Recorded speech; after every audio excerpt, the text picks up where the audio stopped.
श्री स्वामी समर्थ. तर आजच्या या व्हिडिओमध्ये आपण जाणून घेणार आहोत अध्यात्म म्हणजे नेमकं काय. तर अध्यात्म म्हणजे आपण तन मन धनाने एकरूप होऊन देवाच्या आधीन, जिथे विज्ञान सांगते तिथून देवाचं ज्ञान सुरू होतं, अध्यात्म सुरू होतं. अध्यात्मामुळे मनाला एक वेगळी शांती मिळते. जेव्हा आपण देवाची मनोभावे पूजा करत असतो त्यानंतर आपल्याला किती प्रसन्न वाटते हे जो मनापासून पूजा करतो त्याला तर विचारायलाच हवं. तर देवाची भक्ती ही एकदम मनोभावे करा, खूप मनाला प्रसन्न वाटते.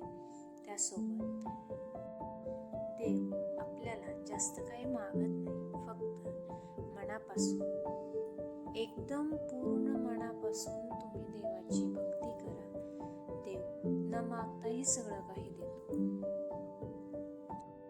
स्वामींची सेवा अत्यंत निश्चळ मनाने करा. स्वामी तुम्ही मागता त्याच्या दुप्पट तुम्हाला देतील. आणि सगळ्यात मोठी देणगी म्हणजे देवाची पूजा केल्यानंतर मनोभावे आपल्याला सर्वात मोठी म्हणजे मनाला शांती ही सर्वात मोठी एक देणगी भेटते देवाकडून. खरंच स्वामींची भक्ती ही कितीही करा तरी ती कमीच असते. म्हणजे आपण देवापेक्षा तर श्रेष्ठ नाही.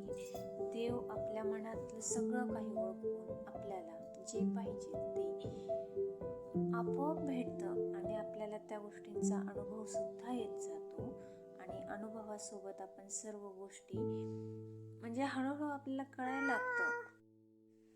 जे स्वामी सेवा करतात किंवा कोणत्याही भगवंताची जे सेवा करतात मनोभावे, त्यांचे विचार हे वेगळे असतात आणि जे करत नाही त्यांचे विचार वेगळे असतात.